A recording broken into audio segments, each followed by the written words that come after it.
Hello বন্ধুরা, আমি রীতি বলছিলাম।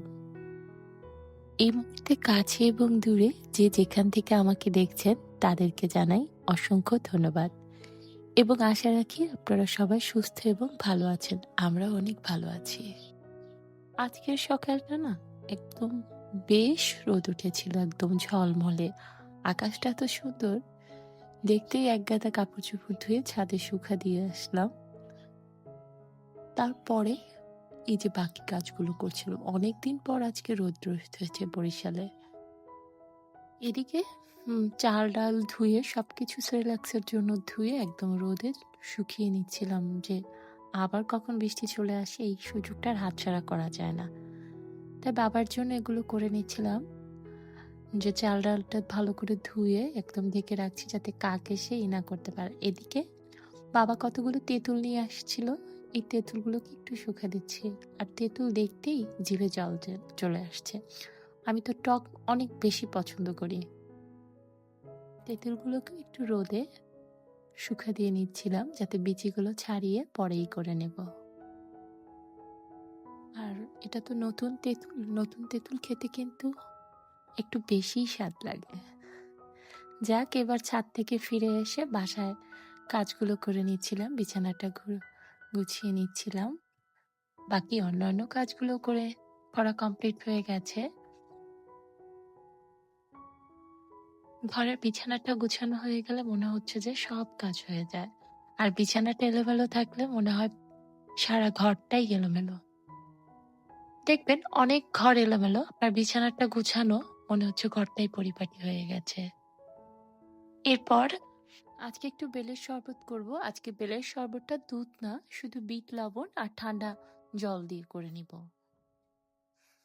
অনেকদিন হয়েছে বেলটা ফ্রিজে ভাঙি করে আর ভাঙাই হচ্ছিল না, তাই ভাবলাম একটু বিট নুন দিয়ে করে দেখি। প্রতিদিনই তো দুধ দিয়ে খাই, আজকে একটু ভিন্ন স্বাদে ট্রাই করি। বিট নুন দিয়ে কিন্তু খারাপ লাগে না, আমার কাছে তো দারুণ লেগেছিল। আমি এই বিট নুন দিয়ে একদিন বাইরে খেয়েছিলাম, একদম রাস্তার পাশে বিক্রি করছিল এক চাচা, বেশ ভালোই লাগছিল খেতে। তখন থেকেই মনে মনে ভাবছিলাম বাসায় বেল নিলে আমরাও বিট নুন দিয়ে এটা করব। এরপর সব কাজ শেষ করে রান্নাঘরে চলে এসেছি। দুপুরের রান্নায় ছিল আজকে রুই মাছ। রুই মাছের একটা পাতলা ঝোল করব আর ঝিঙে চচ্চড়ি করব। এদিকে বাচ্চারা খেলাধুলা করছিল আর আমি এদিকে রান্নার প্রস্তুতিগুলো সেরে নিচ্ছিলাম। বাচ্চা বাসায় ছোট থাকার কারণে ছোট মাছগুলো এখন খাওয়াই হচ্ছে না, যেহেতু বাজারে ছোট মাছগুলো কাটতে চায় না, নিজের হাতেই কেটে নিতে হয়, এর জন্য বড় মাছগুলোই খাওয়া হচ্ছে।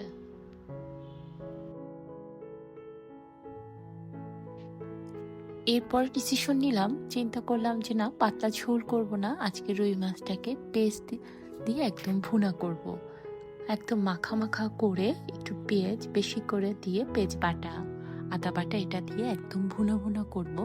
জিরে বাটা দিয়ে তো অনেক সময় পাতলা ঝোল খাই, এবার একটু অন্য কিছু একটু ট্রাই করি। আসলে এই গরমে, মানে গরম বৃষ্টি সবকিছু মিলিয়ে এই ওয়েদারটা না কেমন যেন একটা বোঝাতে পারবো না, আমার কাছে যেন কেমন মনে হচ্ছে যে খাবারের স্বাদ সবকিছু চেঞ্জ হয়ে যাচ্ছে।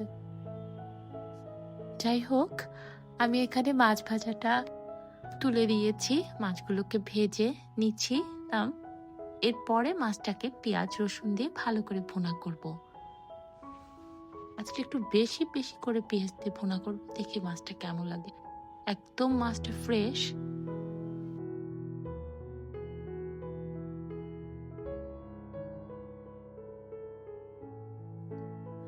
আমাদের বাসায় আবার পেঁয়াজের মাছটা একটু কম খাওয়া হয়, ভুনাটা একটু কম খাওয়া হয়, আদা বাটা জিরে বাটা দিয়েই বেশি খাওয়া হয়।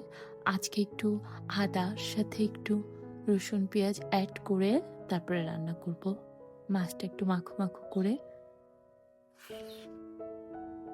ঝাল ঝাল করে, কষা কষা করে মাছটাকে রান্না করে নিচ্ছিলাম এখানে। আসলে এক এক অঞ্চলে এক এক রকম ভাবে খায়, এক একটা জিনিসের স্বাদ কিন্তু এক এক রকম।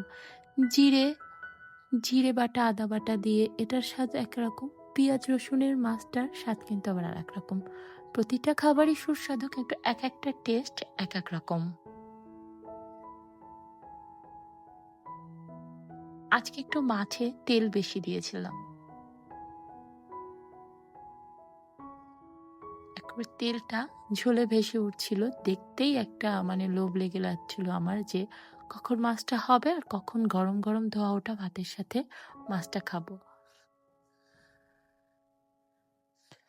আসলে বাসায় একটু নতুন নতুন কিছু ট্রাই হলে মাঝে মাঝে একটু ইচ্ছে করে যে একটু ভিন্ন রকম স্বাদে ভিন্ন কিছু খাই। যাই হোক, এরই মাঝে বলে রাখি, যদি আমার ভিডিওটি আপনাদের ভালো লেগে থাকে তাহলে অবশ্যই আমার চ্যানেলটি সাবস্ক্রাইব করে আমার পাশে থাকবেন। আর যদি এই কাজটি আপনি অনেক আগেই করে থাকেন তাহলে আপনাকে অসংখ্য ধন্যবাদ। আর যদি কেউ আমার পরিবারের নতুন সদস্য হয়ে থাকেন তাহলে এখনই আমার চ্যানেলটি সাবস্ক্রাইব করে আমার পাশে থাকবেন, আমার ছোট্ট পরিবারের সদস্য হয়ে যান। এক পাশে মাছ তুলে দিয়েছি আর এখানে আমি ঝিঙে, করলা এবং আলু একসাথে কুচি করে পেস্ট দিয়ে মরিচ দিয়ে ভাজা ভাজি করে নিচ্ছিলাম, যেটাকে বলছে ভাজি করে নিচ্ছিলাম। আর ওদিকে আমার সেনা সৈন্যরা খেলাধুলা করছে আর ফাঁকে ফাঁকে আমাকে দেখতে হচ্ছে তারা কি করছে, একজন আর একজনকে মারছে। এই এই করতে করতে আজকে রান্নার মেনু শেষ হয়ে গেল। তাহলে আজকে এখান থেকেই আপনাদের কাছে বিদায় নিচ্ছি। আশা রাখি সবাই ভালো থাকবেন এবং ভিডিও দেখতে